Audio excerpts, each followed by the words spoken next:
Hello students. तो आज के इस वीडियो में जो है एक नॉवेल को डिस्कस करने जा रहे हैं और इस नॉवेल को डिस्कस करेंगे। इसका स्टोरी नहीं डिस्कस करेंगे, बल्कि मैं इसमें आपको एक सिंपल वे में जो है नोट्स प्रोवाइड कराऊंगा। अगर आपका इसको स्टोरी सुनना है तो नेक्स्ट वीडियो में लाएंगे इसको, अगर आप चाहते हैं तो स्टार्ट करने से पहले जो है इस चैनल पर मैं इसी तरह का जो है वीडियो अपलोडेड करते रहता हूँ, नोट सिंपल लैंग्वेज में प्रोवाइड कराते रहता हूँ, साथ ही साथ बेसिक कॉन्सेप्ट भी देता हूँ और स्टोरी भी जो है मैं बताता हूँ। ठीक है, तो इसीलिए जो है चैनल को सब्सक्राइब कर लेना है और जो है वीडियो अच्छा लगे तो जरूर लाइक करना है। ठीक है, स्टार्ट करते हैं। सन्स एंड लवर जो है ये नॉवेल है और ये जो नॉवेल लिखा गया है वो डीएच लॉरेंस के द्वारा लिखा गया है। सबसे पहले नॉवेलिस्ट के बारे में जानेंगे, नॉवेल के बारे में जानेंगे, क्रिटिकल एप्रिसिएशन जानेंगे, थीम जानेंगे, टाइटल जस्टिफाई देखेंगे, है ना, बैकग्राउंड देखेंगे, सारी चीजें इसमें डिस्कस करेंगे। कैरेक्टर्स कौन कौन से हैं वो भी देख लेंगे। ठीक है ना, कैरेक्टर मैप्स देख लेंगे, कैरेक्टर कॉन्सेप्ट देख लेंगे, यानी स्टोरी को देख लेंगे। ठीक है, थोड़ा सा स्टार्ट करते हैं। सबसे पहले जो नॉवेलिस्ट है उनके बारे में जान लेते हैं। तो डेविड हर्बर्ट लॉरेंस, इनका फुल नाम ये है। ठीक है, डी एच लॉरेंस इनको शॉर्ट में कहा जाता है, लेकिन फुल नाम है डेविड हर्बर्ट लॉरेंस। इनका अगर बॉर्न डेट देखें तो 1885 में जन्म हुए थे और 1930 में इनका डेथ हुआ था, है ना। ये एक फेमस इंग्लिश नॉवेलिस्ट थे, पोएट थे, इसिस्ट थे, लिटरेरी क्रिटिक थे। ठीक है, इसको ध्यान में रखना। He is considered one of the most important and controversial writers of the early 20th century. ठीक है, यानी इनको जो है कंसिडर किया जाता था मोस्ट इम्पोर्टेंट नॉवेलिस्ट, है ना, कंट्रोवर्सी राइटर। तो ये थे अर्लियर 20th सेंचुरी के, यानी 20th सेंचुरी से पहले के जो थे ये मोस्ट फेमस राइटर थे ना, कंट्रोवर्सी राइटर इनको समझा जाता था। ठीक है, उसके बाद जो नेक्स्ट लाइन है ये क्या कहती है कि Lawrence works reflect his deep understanding of human emotions, relationship, social conflicts and industrial life. तो जो लॉरेंस के वर्क होते हैं, यानी डीएच लॉरेंस के जो वर्क्स होते हैं वो रिफ्लेक्ट करते हैं हिज डीप अंडरस्टैंडिंग, गहराई इनमें होती है, human emotions, relationship, social conflicts और इंडस्ट्रियल लाइफ। तो इन पर जो है डीप अंडरस्टैंडिंग होती है। ठीक है, इनके वर्क्स में आपको देखने के लिए मिलेंगे। अब इनके कुछ वर्क्स है उसके बारे में भी जान लेते हैं, जैसे सन्स एंड लवर्स है जो 1913 में पब्लिश हुआ था। इसको कंसिडर किया जाता है हिज फर्स्ट मेजर नोवेल। ठीक है, फोकस किया जाता है इसको young man struggle between his love for his mother and women. ठीक है, तो इस मतलब नोवेल में जो है कि एक बेटे और माँ के बीच में क्या प्रेम होते हैं, तो उस प्रेम को, यानी उस स्ट्रगल को, उस लव को इस नोवेल में जो है दिखाया गया है। ठीक है, तो love and struggle son between sons and mothers. ठीक है, उसके बाद जो नेक्स्ट टाइप का जो नेक्स्ट जो वर्क है वुमेन इन लव। ठीक है, ये जो नोवेल था वो 1920 में पब्लिश हुआ था। ये एक्सप्लोर करता है complex relationship between man and women. ठीक है, इसको ध्यान में रखना। नेक्स्ट टाइप जो है वर्क जो है कि लेडी चैटरदिस लवर। ठीक है, अब ये 1928 में ये पब्लिश हुआ था ये नोवेल। ठीक है, और ये अपार्ट फ्रॉम नॉवेल्स, ये नॉवेल्स है अपार्ट फ्रॉम है। ठीक है, he road many poems. Novels के अलावा इन्होंने जो है पोएम्स भी लिखे हैं, एसेज और जो है ट्रेवल बुक्स भी इन्होंने लिखे हैं। ठीक है, अब जो है नोवेल के बारे में जान लेते हैं, सन्स एंड लवर्स। ठीक है, अब सन्स एंड लवर्स जो नोवेल है आखिर इसमें है क्या। तो देखो सन्स एंड लवर्स जो है ये famous English novel, famous novel है, written by D H Lawrence. D H Lawrence के द्वारा लिखा गया है। फर्स्ट इसको पब्लिश किया गया था 1913 में। It is considered one of the finest example of psychological realism in English literature. ठीक है, तो इसको जो है कंसिडर किया जाता है one of the finest example है साइकोलॉजिकल रियलिज्म का। ठीक है, इंग्लिश लिटरेचर में। The novel is widely believed to be semi autobiographical based on DH Lawrence on life, specially his relationship with mother. ठीक है, तो इस नोवेल मतलब ये जो है अब बेटे और माँ के बीच में क्या प्रेम होते हैं, स्ट्रगल से ना, वो सारी जो है चीजें इसमें जो है दिखाई गई है। ठीक है, इस नोवेल को पढ़ने से आपको ये पता चलेगा। उसके बाद जनरा की बात कर लेते हैं। तो the novel belongs to the realist, realist से बिलोंग करता है ये नोवेल। साइकोलॉजिकल फिक्शन जनर है इसमें। ठीक है, इससे ये बिलोंग करता है। It focuses on deep emotion पर ये फोकस करता है। Human psychology, family relationship, social life in in an industrial society, तो इस पर ये फोकस करता है ये नोवेल। ठीक है, समझ में आ गया। अब इसका सेटिंग जो है देख लेते हैं। The story is set in a coal mining, coal mining में इसका सेटिंग रखा गया था, town in Nottinghamshire England during the early 20th century से पहले। ठीक है, the industrial setting reflect the harsh working class life and social conditions of that time। ठीक है, तो ये इस नोवेल का सेटिंग है। अर्ली लाइफ एंड बैकग्राउंड अगर हम डीएच लॉरेंस की बात करें तो डीएच लॉरेंस जो थे बोर्न हुए थे ईस्टवुड में, नॉटिंघमशायर इंग्लैंड में, in working class family. His father was a coal miner, coal miner मतलब समझते हो जो कोयले के खदान में काम करता है। ठीक है, and his mother was gentle and sensitive but his childhood was full of hardship. लेकिन जो इनके बचपन थे वो हार्डशिप से बीते हैं ना। His personal experience of his family conflict and emotional tension letter became the basis of many of his writing. Lawrence studied at the university of Nottingham and later become a teacher. फिर बाद में जो है ये teacher भी बने थे। ठीक है, और नॉटिंघम यूनिवर्सिटी से इन्होंने पढ़ाई की थी और बाद में ये टीचर भी बने थे। ठीक है, उसके बाद जो है कि हिज राइटिंग स्टाइल, अब इनके जो लिखने का जो स्टाइल है वो क्या है। तो D.H.. Lawrence is known for his unique unique के लिए इनको जाना जाता है, bold and powerful writing style, और पावरफुल राइटिंग स्टाइल के लिए जो है इनको जाना जाता है, विच मेड अ सिग्निफिकेंट, जो महत्व बनाता है ना, impact on modern English literature. His style is characterised by simplicity, और इनके जो स्टाइल है वो कैरेक्टराइज्ड होते हैं सिंप्लिसिटी से, इमोशनल डेप्थ से, और स्ट्रॉन्ग डिस्क्रिप्शन पावर से। तो ये सभी से ये क्या होते हैं, ये कैरेक्टराइज्ड होते हैं, ठीक है। उसके बाद सिंपल एंड डायरेक्ट लैंग्वेज है, तो इसमें क्या है कि जो लॉरेंस है, डी.एच. लॉरेंस, ये सिंपल लैंग्वेज का यूज किया करते थे, clear and direct language that is easy to understand, जो है ना, जो समझने में आसानी हो, ठीक है। ही अवॉइड्स कॉम्प्लिकेटेड वर्ड्स ये अवॉइड किया करते थे। His expressions is straightforward, है ना, which haves communicate deep emotions clearly to the readers, ठीक है। तो ये इसको ध्यान में रखना। उसके बाद साइकोलॉजिकल रियलिज्म जो है, अगर हम देखें तो one of the most important aspect of his writing style, ठीक है, is his focus on the psychological depth of characters. He explored the inner emotions, desires, conflict, and motivations of his characters in a detailed manner. His style reveals the complexity of the human mind rather than just external events, ठीक है। तो psychological realism भी जो है इनके जो है work में देखने के लिए मिलता है, ठीक है, इनके जो है राइटिंग स्टाइल है। उसके बाद सिम्बोलिज्म एंड इमेजरी है। Lawrence uses a lot of symbolism and natural imagery to express emotions and ideas. Nature often symbolizes feelings, instinct and conflict between industrial life and natural instinct, ठीक है। अगर हम example ले तो example में sons and lovers है ना, sons and lovers, lovers nature is shown as a source of comfort and emotional clarity, है ना, clarity compare to the hard, है ना, हार्शनेस ऑफ इंडस्ट्रियल सोसाइटी, ठीक है। तो ये है। उसके बाद पर्सनल एंड रिफ्लेक्टिव टोन है, इनके राइटिंग स्टाइल भी अच्छा माना जाता है ना। तो हिज राइटिंग स्टाइल जो ऑफन पर्सनल, है ना, पर्सनल होते हैं, रिफ्लेक्टिव होते हैं, as of he is thinking deeply about a life's problem, ठीक है। नेक्स्ट जो इसमें लाइन है कि he writes in a psychological tone में ये लिखते हैं, ठीक है, डिस्कसिंग एब्स्ट्रैक्ट को डिस्कस करते हैं, idea like love, instinct, freedom and individuality, ठीक है।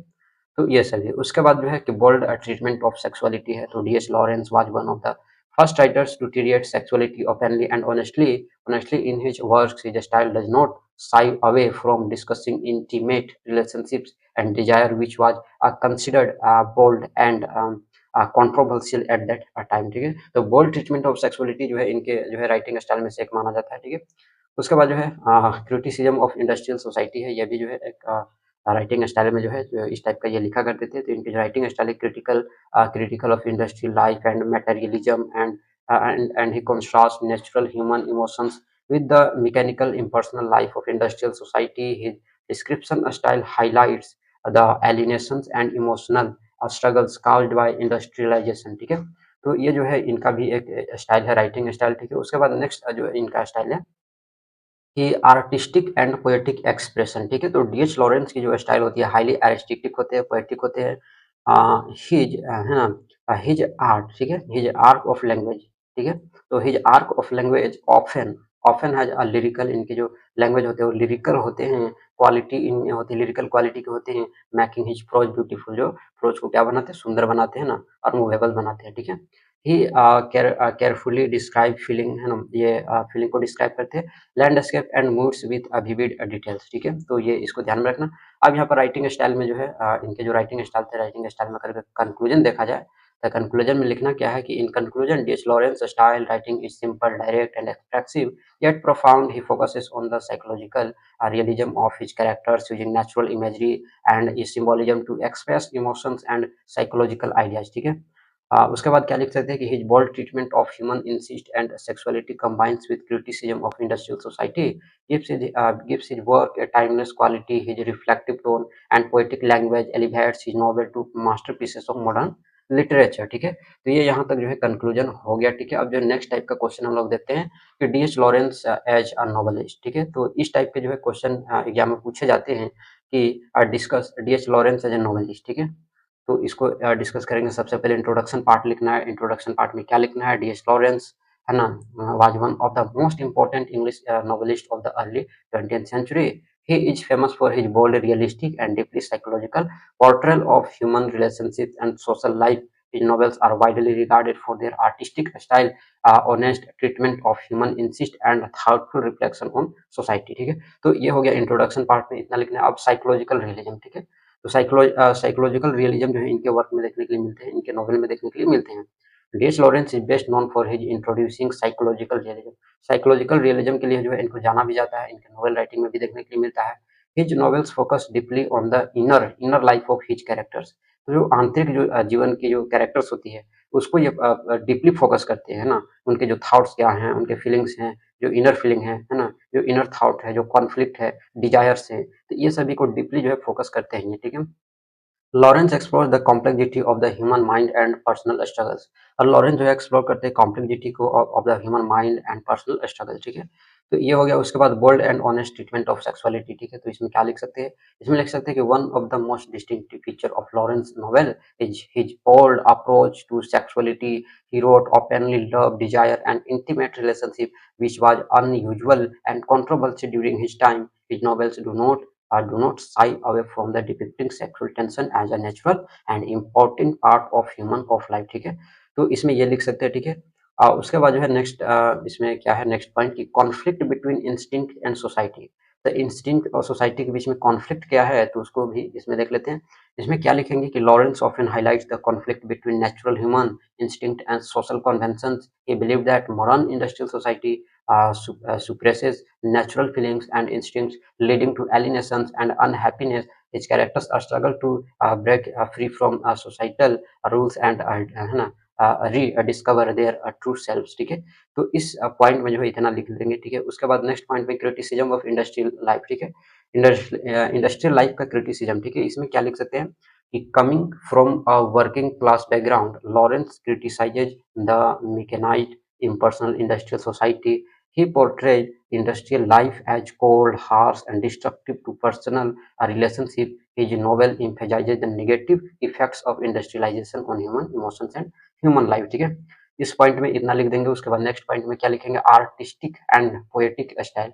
आर्टिस्टिक एंड पोएटिक स्टाइल में क्या लिखेंगे, though his language is simple and direct. Lawrence's prose is highly artistic and poetic. His use of symbolism, natural imagery, and lyrical descriptions add beauty and depth to his writing. He writes about nature in a way that reflects human emotions and personal freedom, ठीक है। Artistic and poetic style इस point में जो है इतना लिख देंगे, काफी है। उसके बाद मेजर नॉवेल्स जो है इनके द्वारा लिखा गया, जैसे सन्स एंड लवर्स है, वुमेन इन लव है, लेडी चैटर्स लवर।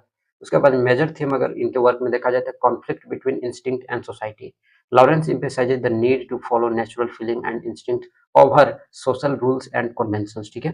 तो ये पहला थीम बनता है। सेकंड थीम इसमें क्या बनता है कि ह्यूमन रिलेशनशिप्स एंड इमोशन, ठीक है। तो इनके जो वर्क्स होते हैं वो फोकस होते हैं लव पर, sexuality, mother child relationship and the struggle of personal identity. तो इस पर जो है रिफ्लेक्ट करते हैं, फोकस करते हैं ये डी.एच. लॉरेंस, ठीक है। इंडस्ट्रियलाइजेशन वर्सेस नेचर, ठीक है। तो इंडस्ट्रियलाइजेशन और नेचर के बीच में जो है क्या है, तो he was critical of how industrial destroy human relationship and natural simplicity. तो इसके बारे में जो है ये भी थीम मोस्ट इंपॉर्टेंट थीम है, इंडस्ट्रियलाइजेशन वर्सेस नेचर, ठीक है। उसके बाद क्लास स्ट्रगल। तो क्लास स्ट्रगल भी मोस्ट इंपॉर्टेंट थीम माना जाता है इस नोवेल का। Coming from a working class से आता है ना, वर्किंग क्लास बैकग्राउंड से ये थीम आता है। He wrote about the harsh reality of class division and labours lives, ठीक है। तो ये जो है मोस्ट इंपॉर्टेंट थीम्स है इस नोवेल का, सन्स एंड लवर्स का, ठीक है। अब इनका कंट्रीब्यूशन क्या रहा था, है ना, क्या योगदान दिए इंग्लिश लिटरेचर में, तो इनका बहुत बड़ा योगदान है ना। D H. Lawrence is considered a pioneer of modern literature. He introduced a fresh, bold and psychological approach to writing fiction.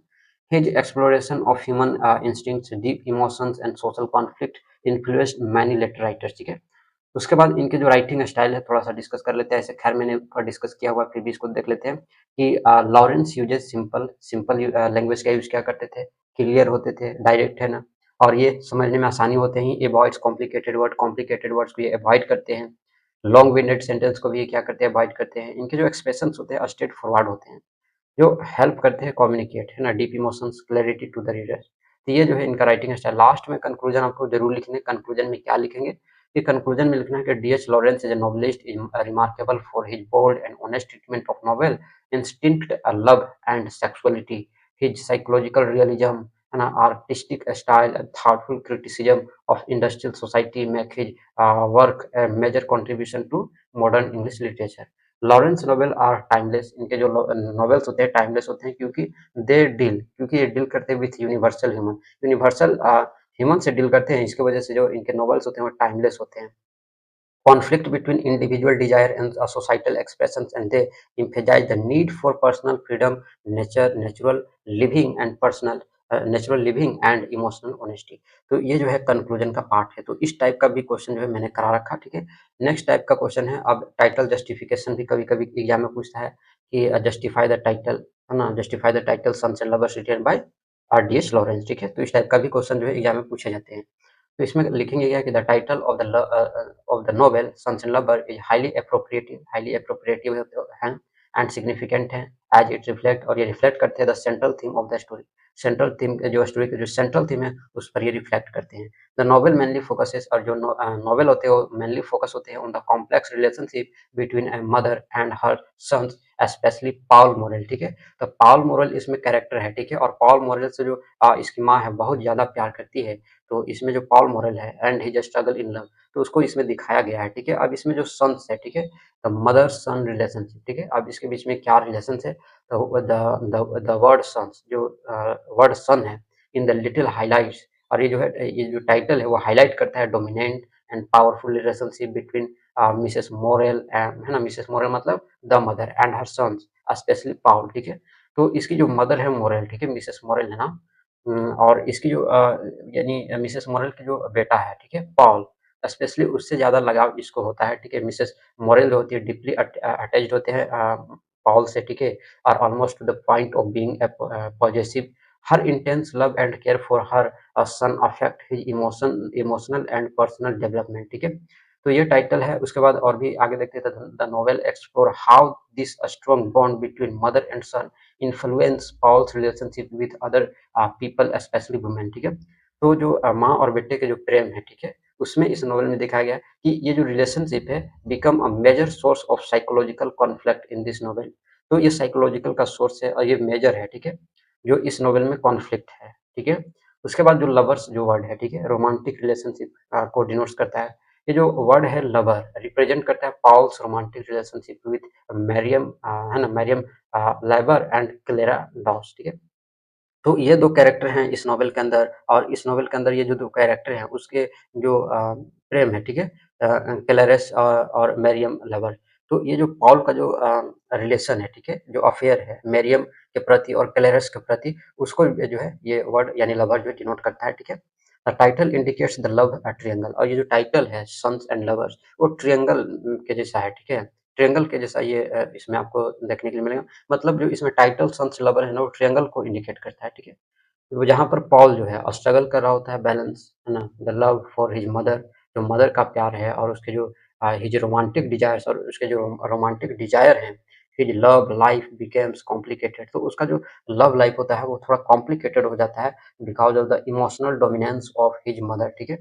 तो ये चीज़ इसमें ध्यान रखना। टाइटल ये भी बताता है कि the dual nature of Paul's affections, filial love and romantic love, ठीक है। अब ये जो पॉल जिस लड़की से प्यार करता है उस लड़की का नेचर इसके माँ को पसंद नहीं है, ठीक है। तो ये थोड़ा-सा है ना, थोड़ा कॉम्प्लिकेटेड हो जाता है समझना इसको, है ना, कि क्या किया जाए, ठीक है। तो उसके बाद जो नेक्स्ट है पॉइंट इसमें आता है सिंबॉलिक मीनिंग, ठीक है। अब इस टाइटल यानी सन्स एंड लवर जो इसका अगर सिंबॉलिक मीनिंग देखा जाए तो conflict between duty and desire, ठीक है। ड्यूटी यहाँ पर सन हो गए और डिजायर का मतलब यहाँ पर लवर हो गया, ठीक है। ये जो टाइटल है सन्स एंड लवर्स, यानी सन्स एंड लवर्स की जगह पर हम ये भी बोल सकते हैं ड्यूटी एंड डिजायर, ठीक है। तो ड्यूटी का मतलब सन्स और डिजायर का मतलब लवर्स। तो ये रिफ्लेक्ट करता है डीपर साइकोलॉजिकल स्ट्रगल को, ठीक है।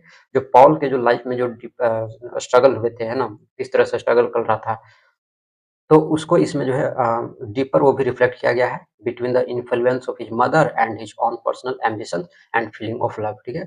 तो माँ और उसके जो फीलिंग ऑफ लव है और उसके पर्सनल एम्बिशन है उसके बीच के जो है लव है उसको भी इस जो है ये टाइटल शो करता है, ठीक है। इसमें जो है एंड जो है ना, बीच में जो एंड आया है, सन्स एंड लवर है ना, तो बीच में जो एंड आया है। अब ये एंड जो है इस टाइटल में इंडिकेट क्या करता है, दैट बोथ यानी दोनों को इंडिकेट करता है दीज रिलेशनशिप को एग्जिस्ट, है ना, कि ये जो रिलेशनशिप है वो को एग्जिस्ट है, ठीक है। को एग्जिस्ट है लेकिन आर इन, है ना, but are in tension with each other, लेकिन एक दूसरे की क्या है, टेंशन है, ठीक है। तो ये रहा इसका टाइटल जस्टिफिकेशन। टाइटल जस्टिफिकेशन का मतलब एक तरह से आप समझो तो मतलब उस टाइटल का मतलब क्या है, ठीक है ना। जो जो टाइटल है उसका मतलब क्या है तो वही लिखना होता है टाइटल जस्टिफिकेशन में। लास्ट में कंक्लूजन पार्ट है, कंक्लूजन पार्ट में क्या लिखेंगे कि in conclusion the title sons and lovers is perfectly justified as it highlights the central theme of the novel, the intense and complex relationship between a mother and a son, ठीक है, and the psychological and emotional conflict that arises when love for a mother clashes with romantic love. It also reflects the struggle for personal independence and self realization in a destructive industrial society, ठीक है। तो ये रहा इसका conclusion part, ठीक है। ये पूरी तरह से एक है ना सिंपल भी और इजी लैंग्वेज में भी जो है ये नोट्स प्रोवाइड हो गया। अब और भी टाइप का क्वेश्चन इसमें पूछा जा सकता है, जैसे क्रिटिकल एप्रिसिएशन हो गया, ठीक है। थीम भी पूछ सकता है। क्रिटिकल एप्रिसिएशन में क्या लिखेंगे, सबसे पहले इंट्रोडक्शन पार्ट है, तो चूंकि सेपरेट सेपरेट करके है तो इसलिए थोड़ा सा जो है इंट्रोडक्शन मैंने सब में जो है इंक्लूड कर रखा है, ठीक है। इंट्रोडक्शन पार्ट जो है इसमें क्या लिखना है कि sons and lover is one of the finest novels written by D.H. Lawrence, published in 1913. It is considered a classic in English literature and is a remarkable example of psychological realism. तो psychological realism का एक best example माना जाता है ये novel, ठीक है। This novel यानी the novel is semi autobiographical भी है, जो ड्रॉ करता है फ्रॉम लॉरेंस ऑन लाइफ, जो लॉरेंस का ऑन लाइफ में है ना एक्सपीरियंस होते हैं उसको ड्रॉ करता है, specially his complex relationship with his mother, और उसके जो माँ के प्रति जो रिलेशनशिप था, जो प्रेम था, उसको भी जो है इसमें दिखाया गया है, ठीक है। उसके बाद जो नेक्स्ट जो आता है यहाँ से शुरू होता है साइकोलॉजिकल डेप्थ, ठीक है। अब साइकोलॉजिकल डेप्थ क्या है, तो one of the novel's greatest strengths in है ना is its deep psychological insight into the character the protagonist Paul Morel, और इसमें जो पॉल मोरेल जो प्रोटागोनिस्ट है is portrayed with great subtle showing his internal struggle को इसमें दिखाया गया है। इमोशनल कॉन्फ्लिक्ट है और सर्च फॉर आइडेंटिटी है, तो ये सभी है। The novel does not merely narrate events but explores the motivation, fears and desires of its character in depth, ठीक है। तो इस नॉवेल में आपको ये सभी जो है देखने के लिए मिलेंगे। द इंटेंस बॉन्ड, और जो बॉन्ड है, जो बंधन है पॉल और उसके मदर के बीच में, उसको जो है डिपिक्ट करता है विथ रियलिज्म से, showing how it affects his relationship with women, ठीक है, कि वुमेन के साथ कैसा जो है रिलेशनशिप उसका था, ठीक है। तो वो भी अफेक्ट करता है। उसके बाद जो नेक्स्ट है कि रियलिस्टिक पोर्ट्रेल ऑफ वर्किंग, यानी जो है क्लास लाइफ, ठीक है, working class life.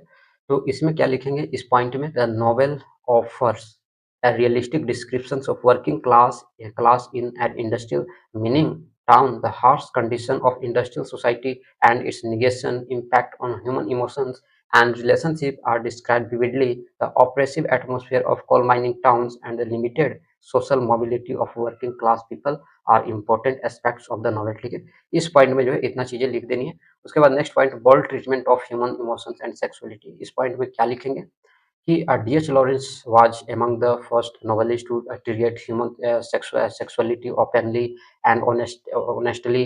His treatment of Paul's romantic relationship with Miriam and Clara is frank and psychological, focusing on the emotional and instinctive dimension of love and avoids moral moral judgment and instead presents sexuality as a natural and essential part of human life, ठीक है। इस point में जो है इतना चीजें लिखनी है, ठीक है। उसके बाद नेक्स्ट पॉइंट है आर्टिस्टिक एंड पोएटिक लैंग्वेज, ठीक है। अब इस पॉइंट में लिखना क्या है, the although the language is simple and clear, the prose is highly artistic and poetic. तो ये जो नॉवेल है वो हाईली आर्टिस्टिक है, पोएटिक है। लॉरेंस इसमें यूज किए हैं सिंबोलिज्म का, इमेजरी का, है ना, किस लिए, तो रिफ्लेक्ट करने के लिए कैरेक्टर्स को, है ना, कैरेक्टर्स के फीलिंग को रिफ्लेक्ट करने के लिए, नेचुरल जो वर्ल्ड है उसको रिफ्लेक्ट करने के लिए भी जो है नॉवलिस्ट ने इसमें यूज किया है, ठीक है। उसके बाद अगर हम एग्जांपल में ले लें तो जैसे नेचर सिंबलाइज पीस, अब नेचर क्या सिंबलाइज करता है, पीस को, फ्रीडम को और इमोशनल क्लैरिटी को ये सिंबलाइज करता है। In contrast to the industrial landscape, his description of landscape emotional and characters are vivid and grateful, ठीक है, ग्रेसफुल है, ठीक है। तो ये हो गया। उसके बाद नेक्स्ट पॉइंट में क्या लिख सकते हैं कि conflict between individual and society, ये जो नॉवेल है एक्सप्लोर करता है कॉन्फ्लिक्ट बिटवीन पर्सनल डिजायर और सोसाइटल एक्सपेक्टेशन को, ठीक है। Paul struggled to find independence from his mother's influence and establish his own identity. The industrial society imposed restrictions that prevent characters from fulfilling their true potentials, ठीक है। इस point में इतना चीज लिख देंगे, ठीक है। तो conflict between individual and society, तो इस पॉइंट में इतना लिखेंगे। उसके बाद जो है यूनिवर्सल अपील है, ये नेक्स्ट पॉइंट है। इस पॉइंट में क्या लिखते हैं कि the theme of love, family relationship, personal conflict and the struggle for freedom are universal, ये सभी क्या यूनिवर्सल है। The novel continues to be relevant even today as it deals with timeless human issues, ठीक है। उसके बाद conclusion part है, conclusion part आप वीडियो को स्टॉप करके लिख लेना, ठीक है। अगर ना समझ में आए तो फिर आप कमेंट बॉक्स में बताना, ठीक है। ईजी लैंग्वेज, सिंपल लैंग्वेज में है तो इस टाइप का भी जो नॉवल है, इस टाइप का भी जो क्वेश्चन है वो खत्म हुआ, ठीक है। क्रिटिकल एप्रिसिएशन एक टाइप का और जो है पूछा जाता है, जैसे यहाँ पर कैरेक्टर्स है, कैरेक्टर्स को इसमें जो है समझ लेते हैं। तो इस यानी ये जो नॉवेल है, इस नॉवेल में पहले मिसेस वाल्टर मोरेल है और उनकी पत्नी, यानी ये हस्बैंड वाइफ है, ठीक है। और इसकी जो फ्रेंड है, ठीक है, मिसेस गर्ट्रूड के जो फ्रेंड है वो जॉन फील्ड है, ठीक है, इनकी दोस्त है, ठीक है, जॉन फील्ड। तो कभी इनके साथ जो है अफेयर रहा था, ठीक है, इसका, मिसेस गर्ट्रूड मोरेल का, ठीक है। उसके बाद ये इनके जो है कितने बच्चे हैं, तो विलियम मोरेल इसके हो गए, ठीक है। फिर एनी मोरेल हो गए, पॉल मोरेल हो गया, आर्थर मोरेल हो गया, ठीक है। तो पॉल मोरेल और आर्थर मोरेल ये सभी इनके जो है बेटे-बेटियाँ हैं। इसमें जो है पॉल मोरेल है, पॉल मोरेल का लव अफेयर होता है 2 लड़कियों के साथ होता है, मेरियम लेवर्स के साथ होता है और एक और लड़की थी क्लैरिसा डॉवर, तो इनके साथ रिलेशनशिप में रहा है, ठीक है। मेरियम के साथ इसका लव अफेयर रहा था पॉल मोरेल का। और ये जो मेरियम है वो चूँकि पुअर है ना, पुअर फार्मर से बिलॉन्ग करती थी, ठीक है। और ये जो क्लैरिसा है इसके साथ भी रिलेशन बना चुका है, ठीक है। तो ये जो है ये 2 लड़कियों के साथ जो है इसका रिलेशनशिप रहा है पॉल मोरेल का। और ये भी आप ध्यान में रखो कि पॉल मोरेल जो है इस नॉवेल का प्रोटैगोनिस्ट है, ठीक है, इसको ध्यान में रखना। तो ये कुछ कैरेक्टर्स कॉन्सेप्ट मैंने बता दिया। हिस्टोरिकल बैकग्राउंड है, ठीक है। हिस्टोरिकल बैकग्राउंड में पहला पॉइंट आप क्या लिखोगे, industrial revolution and its effect, ठीक है। तो the novel was written in the early 20th century, जैसा कि आपको पता है कि जो नोवेल है 20th सेंचुरी के पहले लिखा गया था और इसको पब्लिश कराया गया था 1913 में, है ना, 1913 में, during the period of rapid industrialisation in England. और तब जब इंग्लैंड में रैपिड इंडस्ट्रियल का पीरियड था, ठीक है। तो उस समय इस नोवेल का जो है पब्लिश कराया गया था। The industrial revolution which started in late early, है ना, सॉरी लेट 18th सेंचुरी, ठीक है। तो ये जो स्टार्ट हुआ था ना, द इंडस्ट्रियल रिवॉल्यूशन जो स्टार्ट हुआ था 18वीं शताब्दी के बाद, है ना। और फिर कंटिन्यू टू चेंज सोशल, फिर सोशल को चेंज हुआ, है ना, सोशल में चेंजेस आने लगे, economic structures of England by the earlier 1900, ठीक है। तो मतलब चेंजिंग कुछ आने लगे, ठीक है। Coal mining towns like the one depicted in the novel become symbol of industrial society. अब इसमें कोल माइनिंग जो है ये सिंबल है और ये सिंबल क्या दिखाता है, इंडस्ट्रियल सोसाइटी को दिखाता है, ठीक है। The harsh reality of industrial life, कि कैसे उस समय में जो इंडस्ट्रियल लाइफ थी, ठीक है, वो पुअर वर्किंग कंडीशन थी, है ना, मतलब बहुत ही काम ज़्यादा और पैसा कम, ठीक है। तो ये भी उस समय की बड़ी थोड़ी कठिनाई वाली बात थी, ठीक है। तो पुअर वर्किंग कंडीशन और जो पुअर वर्किंग कंडीशन था वो भी लो था, ठीक है। Low wages and environmental duration were common in mining areas. तो उस एरियाज में जो थे ये सभी कॉमन माने जाते थे, ठीक है। उसके बाद सेकंड जो इसमें है हिस्टोरिकल बैकग्राउंड में कि class struggle and working class life. इसमें क्या लिखेंगे, at the time society was highly divided into social classes, the working class and the middle class workers specially coal miners. तो उस समय में ज़्यादातर जो थे वो कोल माइनिंग में ही काम किया करते थे, जो लो क्लास से आते थे, ठीक है। तो जो लोग क्लास से आते थे वो या तो मज़दूर बन जाते थे ना, या फिर कोल माइनिंग में चले जाते थे, मतलब कैसे भी करे तो वो मज़दूर ही बनते थे। स्पेशली कोल माइनर, और कोल माइनर स्पेशली ज़्यादातर के, ठीक है। फेस्ड पॉवर्टी और गरीबी से फेस करते थे, डेंजरस वर्किंग और थोड़ा काम कठिन होता था, कंडीशन, है ना, और little hope for upward mobility. The novel portrait this struggle through the life of Walter Morel, a coal miner. जैसा कि आपको पता है कि इसके जो पॉल मोरेल को जो पिता थे वाल्टर मोरेल, वो कोल माइनर ही था, ठीक है। कोल में ही काम किया करता था, कोई, है ना, माइनिंग में। और इनकी जो फैमिली थी डिफिकल्टीज फेस कर रही थी। Lawrence was critical of the industrial system which he believed suppressed industrial freedom and creativity. तो उस टाइम में, है ना, इंडस्ट्रियल रिवॉल्यूशन यानी जो लो क्लास से जो लोग आया करते थे उनको पॉवर्टी का फेस करना पड़ता था, है ना। तो उस समय ये सभी कॉमन था। साइकोलॉजिकल और फ्रॉडियन इन्फ्लुएंस है। इस पॉइंट में आप क्या लिख सकते हो कि the novel is also influenced by early 20th century psychology, especially the work of Sigmund Freud. During this period, psychological analysis of human motives and relationship was gaining popularity. Lawrence was deeply interested in the internal emotional and psychological conflicts of his characters rather than just external events, ठीक है। उसके बाद जो next point है इसमें changing views on family and relationship. At that time, उस समय में, there was a growing shift in the traditional family structures and views on relationship. The novel reflects changing attitude towards love, marriage and personal freedom. इस point में ये लिख सकते हैं। उसके बाद it changes the Victorian deal of duty and restraint, promoting instinct should guide human relation. Lawrence presents love as complex instinct and sometimes destructive rather than idealized, ठीक है। नेक्स्ट पॉइंट है सेमी ऑटोबायोग्राफिकल नोवेल है, sorry nature, ठीक है ना, तो इसको ध्यान रखना। इस पॉइंट में जो है ये है, तो यहाँ तक जो है ये खत्म होती है, ठीक है? इसमें जो है एग्ज़ाम में जो हर एक टाइप का जो मतलब क्वेश्चन जो पूछा जाता है, क्रिटिकल एप्रेसिएशन पूछा जाता है, टाइटल जस्टिफिकेशन पूछा जाता है, थीम पूछे जाते हैं और एज़ अ नॉवेलिस्ट पूछे जाते हैं, तो सारे के सारे जो है मैंने इसमें डिस्कस कर रखा है, ठीक है? और इसमें जो है कि ये भी पूछ सकता है कि सेमी ऑटोबायोग्राफिकल नॉवेल है ना, सन्स एंड लवर्स, ठीक है? तो इसको भी ध्यान में रखना। अब इसमें जो फीमेल कैरेक्टर है, जो मेल कैरेक्टर हैं, तो कैरेक्टर भी कभी-कभी पूछ देता है कि discuss female character in this novel sons and lovers, ठीक है? तो ये भी इस टाइप का भी क्वेश्चन कभी-कभी पूछ देता है, मेल कैरेक्टर भी पूछ सकता है, तो इसको ध्यान में रखना। या कभी-कभी ये भी पूछ देता है कि प्रोटैगोनिस्ट है, तो उसका कैरेक्टर एनालाइज़ कीजिए, ठीक है? मतलब उस पर आप लिखिए। तो इस टाइप का भी क्वेश्चन बनता है, तो आपको कहानी अगर आप समझ जाते हो, कहानी समझने के बाद जो है किसी का भी कैरेक्टर आप अपने से लिख सकते हो। तो इसी तरह से जो है वीडियो मैं इस चैनल पर अपलोड करते रहता हूँ, तो चैनल को ज़रूर सब्सक्राइब करना है। वीडियो अच्छा लगा हो तो लाइक करके ज़रूर जाना। मिलते हैं नेक्स्ट वीडियो में।